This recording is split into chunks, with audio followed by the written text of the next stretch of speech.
Welcome back, day 3 for our juggling lesson. We're going to move up to 2 balls. Now, this is the hardest step, but if you spent some time, maybe 5 minutes yesterday practicing with 1, 2 is going to be, it's going to be a lot harder. This flop break brought to you by Flow Circus. Co-founders Don Daria and Paul Miller have over 20 years of experience providing organizations with tools and trainings they need to promote well-being, strengthen teams, and practice strategies to thrive in the messiness of learning, growth, and change. 2-ball juggling. Today, we're going to focus on the timing of 2 throws, 1 from each hand, so that we can work up to 3-ball juggling. Now, you may remember from yesterday, the 1-ball juggling. We want to throw it up above, a little bit, well, that was kind of high, but a little bit above our forehead, swooping motion. Nice and relaxed, lessening the pressure, being nice and soft on the catch, and a nice swooping motion. Yeah, beautiful. All right. Now, with the 2-ball juggling, what we're going to do is we're going to do that exact same throw with both hands, and the timing is such that it happens one right after the other. I'm going to step off screen for a moment to give Paul a little bit more room so he has space to do a demonstration. Excuse me. So here we have a table. I don't like bending down, so I like practicing over a table or a bed. Again, we're going to bend our legs, spread our legs, bend our knees. Nice deep breath, elbows by our side, palms face up. And to focus on the timing, we're not even going to try to make the catches. A lot of times when we catch, we create some stress for ourselves. So we're not going to worry about the catches now. We're just focused on throws and timing. And the timing is this. I'm going to throw 1 ball up. And as it goes up and gets to the peak, right as it gets to the top, I'm going to throw the 2nd ball underneath it and up. It's going to look like this. 1, 2. No catches. You'll notice that the balls landed, and they landed sort of by my hands. That's good. That's going to give me some information. Again, the timing, you throw 1 up, right as it gets to the top, throw the 2nd one underneath it. We're not trying to catch. We're just letting them drop. We're starting to build that muscle memory. Now we're going to practice this skill on both sides. So if you're right-handed and you start with your right hand, after a little while, give yourself a break and start with your left hand. Hopefully it'll look that nice, but probably it's going to take a little bit of practice for them to land near you in both directions. Now after you've done that a little bit and you're starting to feel the timing, paying attention to what happens, watch. We can also listen. The timing, they should plop on the ground in the same time that you throw them. Throw, plop, plop. All right, so we're right on there. Then we'll try to catch them. So I'm going to throw 1 up, right as it gets to the top. I'm going to throw the 2nd one, catch the 1st one, catch the 2nd one. Sounds confusing and scary. Don't worry about the catches. Let yourself drop if they're going to drop, but don't rush the throws. 1, 2, catch, catch. 1, 2, catch, catch. Now I'm throwing them a little lower just because I don't want them to get out of the screenshot here. 1, 2, catch, catch.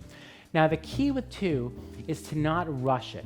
In this I mean, don't have a successful exchange, we call this the exchange, and then go right into it again so that it looks like you're juggling, because what happens is you take the space where that 3rd ball is going to go. So we're working on a discrete skill here, not a continual sort of process of juggling. So we practice right, left. Once you're doing that pretty consistently, practice with the other side, left, right, remembering to pause in between each attempt. And then if you want to get fancy, you can exchange or change sides. Go right, left, right, left, right, giving yourself the time and a pause in between. Relax, and the only key here is when you drop the ball, pick it up, take a deep breath, and try again. So while you're practicing the 2-ball juggling, you might also want to practice our next floposophy strategy, which is observe, don't judge. Now, observe, don't judge, what does that mean? What that means is just pay attention to the data without the stories. But what I mean by the stories is those stories you might be already hearing in your head, like, oh, I'm so uncoordinated. Oh, I'm never going to be able to do that. And so just instead pay attention to the facts. Ask questions like, where did the ball land? Which hand threw it? How high did it go? Pay attention to the facts. No judgment. No comparison. If you're learning alongside other family members, don't start comparing yourself to the other people. Just pay attention to what's happening for you and what's happening with Oh, wait, which hand threw that? Where did it go? Pay attention to the facts.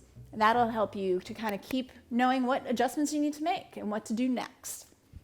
So, Yeah, think of this as an opportunity to be a detective, not what's a or a detective? scientist or an Yeah, engineer. yeah. What's happening? Take a look at the facts, the information. Saying things like "I'm the worst," "I stink." These are the stories and narratives that are really get in our way and stop people from learning how to juggle. Everybody drops a ball. Everybody has failure. So you're practicing on your own. And that's not just juggling. In your day-to-day right now, if you're spending time getting bogged down in, oh, I'm the worst at getting this done or that done, or, there's so much going on right now, getting bogged down, just pay attention to what's happening right now, what can I do, what adjustments can I make? That's gonna make you get through the day so much easier. Yeah. And if you're learning with a friend or partner or child, remember you can always do these side by side, shoulder to shoulder, and agree on who's going to start. Why don't you start? All right. And then go into that pattern. And if you want, you can exchange back and forth. And, if you get it, great. And if not, pick it up and try again. Now, this is the hardest step when you're learning how to juggle. So we do want to encourage you to practice in short bursts, maybe 5 minutes at a time. Allows your muscle memory to kind of figure stuff out, take a break. Just like you need breaks from your workday, your body needs breaks from working on this kind of thing too. Yeah, so spend 5 minutes, maybe 3 times today, today and tomorrow, and we'll see you tomorrow when we move. Our next flop break. Yeah, when we move up to 3 balls. See you tomorrow.